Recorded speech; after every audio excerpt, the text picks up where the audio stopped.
Image copyright AFP image caption. The latest repatriated remains arrived in South Korea on the July 27, the 65th anniversary of the armistice that ended the fighting. Some families of the U.S.-Korean war dead have waited decades for closure about their missing loved ones, with the remains of an estimated 5,300 thought still to be scattered across North Korean territory. On Thursday, the remains of 55 people were transferred back, but how do you begin to identify decades-old remains? Initial examination. CNN reports say that U.S. officials plan to make a cursory review of what was being transferred over by the North Koreans, which was then photographed. Experts will then look a bit more closely, examining any material evidence found alongside, such as uniforms and identification tags, for clues. After a formal repatriation ceremony, the remains will then go to the Defense POW Accounting Agency Lab (DPA) in Hawaii, which describes itself as the largest anthropological lab in the world, where remains from servicemen from World War II, Korea and Vietnam are tested. Image copyright Corbis via Getty Images. Image caption. Repatriation of war dead has been done in stages, and has been a point of contention in U.S.-North Korea relations. Experts there have admitted that 99% of the Korean War missing don't have DNA on file, so the process is multi-layered and complex. Building a biological profile. Forensic anthropologists can tell a lot from initial examinations of skeletal remains. Our bone appearance can give away indications about our ancestry, sex, age and height. Because there are an estimated 33,000 coalition troops still unaccounted for in North Korea, there is no guarantee all of those transferred will even be U.S. troops. Dr. Helen Langstaff, a lecturer at the Center for Anatomy and Human Identification at the University of Dundee, says skull size is a key indicator of where in the world they could hail from. She adds that pelvis size and shape is routinely used as an indicator of a skeleton's gender, with longer arm and leg bones measured to indicate a person's height. They take all this data about who is missing and start narrowing down the options, she says about the process.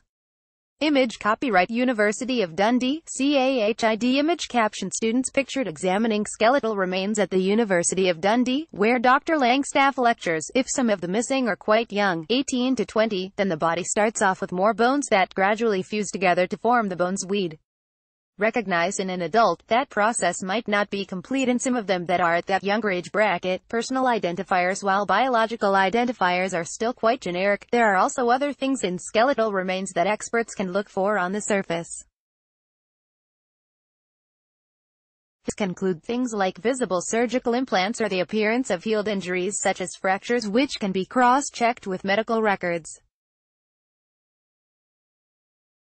A forensic odontology expert specifically looks at individual characteristics in dental remains, a common method of identification. You can also compare with information from dentists, who know what fillings they have and in what places, Dr. Langstaff says. The DPAA says it uses X-rays and even handwritten charts and treatment notes in their research process, but with decades-old identification, accessing records is a challenge. DNA testing. DNA testing, itself only a couple of decades old, works by comparing unique genetic markers in two biological samples. If there is no tissue is left on remains, mitochondrial DNA can be pulled from skeletal and tooth material by experts, but it is not a simple process. Image caption. Remains recovered in 2012 were identified as King Richard III centuries after his death down to overwhelming evidence, including DNA analysis. Ideally, DNA should be taken from areas of bone and teeth which haven't been in direct contact with contaminants such as soil.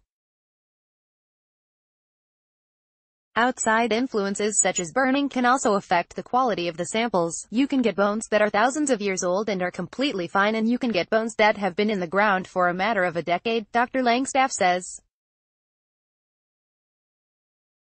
Depending on the soil they've been in, especially if it's acidic or something like that, then they can just be tiny little fragments that can be very fragile or crumbly. If remains have been stored together, there is also the possibility of cross-contamination and mixing up of remains.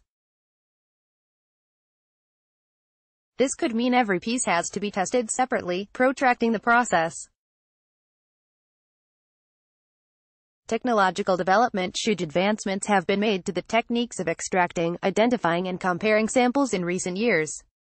This has in part been pioneered by the intensive effort in New York to identify victims from the 9/11 terror attacks. Image copyright Getty Images. Image caption. The effort in New York is considered the most costly forensic investigation in U.S. history. Tens of thousands of fragments of remains were collected at the site, but very few were recovered intact. Identifying victims was then complicated by the remains having been mixed with other pulverized non-human remains as well as having been exposed to jet fuel, fire, water and other influences. There still have only been 1,642 positive identifications of the 2,753 people killed there. But the latest came just on Wednesday, when a fragment was matched to 26-year-old financial worker Scott Michael Johnson. Mark Desire, the assistant director of the office's Department of Forensic Biology, told the New York Times that they had been able to identify Mr. Johnson using a new technique which involved using metal ball bearings in the process where bones are pulverized to extract DNA. Image copyright Getty Images. Image caption. Most of the unidentified remains are now held at a repository at Ground Zero, a decision which in 2014 irked some families of the dead. The sample size is said to have been so limited that scientists had to replicate it by using enzymes to spark a polymerase chain reaction to make it bigger, so the DNA was usable for identification. After 3 processes, the sample was big enough to cross-check the DNA to find Mr. Johnson with the thousands of records on file. Identifying war dead is made difficult because there is no such database and decades on immediate family members may be harder to find.